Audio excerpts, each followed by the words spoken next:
یقیناً ہر کام میں تحمل ہو، بردباری ہو، جلد بازی نہ ہو، مگر کچھ شرعی امور ایسے ہیں جن میں جلد بازی کرنی چاہیے۔ جلد بازی سے مراد اس میں تاخیر نہیں کرنی چاہیے، یعنی اس کو بھی پراپر وے میں ہی ادا کرنا ہے، لیکن اس میں تاخیر نہیں ہونی چاہیے۔ اب مثال کے طور پہ شرعی احکام ہے، اب کسی پر حج فرض ہو گیا ہے تو اب وہ کیا سوچتا رہے گا 2 سال تک؟ نہیں، حج فرض ہو گیا تو اسی سال کرے، اب کوشش کر کے اسی سال کرے، بلکہ اس پر تو ایسی وعید ہے۔ اگر کوئی میرا ایسا بھائی مجھے سن رہا ہے کہ جناب حج تو فرض ہو گیا ہے، پیسے بھی ہیں، مگر ابھی کاروبار سیٹ کر لوں، بچی کی شادی کر لوں، تھوڑا سیٹل ڈاؤن ہو جاؤں، اگلے سال چلا جاؤں گا۔ حدیث پاک کا مضمون ہے کہ جس پر حج استطاعت کے باوجود جو حج نہ کرے، مجھے کوئی پرواہ نہیں وہ یہودی ہو کر مرے یا نصرانی ہو کر مرے، میرے آقا فرما رہے ہیں۔ یعنی اس کے ایمان کا خطرہ ہو گیا نا، تو حج فوراً ادا کرنا چاہیے۔ اسی طرح علماء کرام فرماتے ہیں کہ 6 کام ایسے ہیں کہ جس میں تاخیر نہیں کرنی چاہیے۔ مثال کے طور پہ اگر کسی کی نماز کا وقت ہو گیا ہے، اب نماز تاخیر سے پڑھنا تو قضا کر کے بھی جہنم میں لے جانے والا کام، خواہ تاخیر کرنا بھی منع کیا گیا۔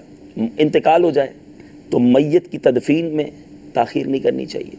اسی طرح بچی بڑی ہو جائے، رشتوں میں تاخیر نہیں کرنی چاہیے، لانگ چلاتے رہتے ہیں لوگ، لمبا کرتے رہتے ہیں۔ مہمان آ جائے تو کھانا دینے میں تاخیر نہیں کرنی چاہیے۔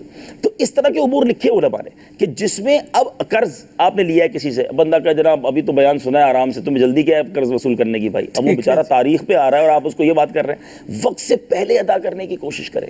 تو یہ امور وہ ہیں کہ جس میں تاخیر نہیں کرنی چاہیے۔ اور اب آپ نے بات کی کہ فیصلہ کرنے میں، دیکھیں پینڈنگ کرنے کی کچھ لوگوں کی خواہ عادت ہوتی ہے، یہ تنظیموں کے لیے بھی نقصان دہ ہے، فیملی کے لیے بھی نقصان دہ ہے۔ بعض اوقات والد یا گھر کا بڑا روز دیکھ رہا ہے کہ میرا بیٹا غلط کر رہا ہے اپنی ماں کے ساتھ، مگر وہ تاخیر کر رہا ہے، وہی بیٹا اب والد کے ساتھ غلط کرنا شروع ہو جائے گا، وہ بدتمیز بن جائے گا، وہ جری ہو جائے گا۔ پہلی غلطی پر روکے۔ بالکل اسی طرح اگر آپ بڑے ہیں، مثال کے طور پر شوہر ہیں، اور آپ کی بیوی یعنی زوجہ آپ کی اپنے بچوں یا اپنی بہو کے ساتھ غلط کر رہی ہے نا، تو آپ ظلم پر خاموش نہ رہیں۔ ٹھیک ہے وہ ماں تو ضرور ہے اپنے بچے کی، لیکن وہ بہو بھی تو کسی کی بیٹی ہے نا۔ اچھے انداز میں، لڑائی جھگڑے کا نہیں کہا جا رہا، لیکن کسی کو اس کی غلطی کا ادراک دلانا، اس کو بتانا، یہ ضروری ہے۔ وہ آپ نے واقعہ کئی بار سنا ہوگا نا کہ ایک بہت بڑا زمانے کا چور تھا، ڈاکو تھا، اس کو پھانسی کی سزا دی گئی۔ اس نے کہا میں اپنی ماں سے ملنا چاہتا ہوں۔ اس کی ماں کو جب جیل میں بلایا گیا تو اس نے ماں پر حملہ کر دیا۔ کہا ظالم، مرنے سے پہلے لوگ توبہ کرتے، تو نے ماں پر حملہ کیا۔ کہا آج اس اسٹیج پر پہنچا ہوں تو اس کی وجہ سے، اسکول سے پینسل چرا کے لاتا تھا، میری ماں دیکھتی تھی مجھے کہتی نہیں تھی، میں آہستہ آہستہ بڑا چور بن گیا۔ اگر آپ کسی کی غلطی کو دیکھ رہے ہیں، اچھے انداز میں بٹھا کر لوور اسٹیج پہ روک لیجئے، یہ بڑی غلطی بننے سے بچ جائے گی۔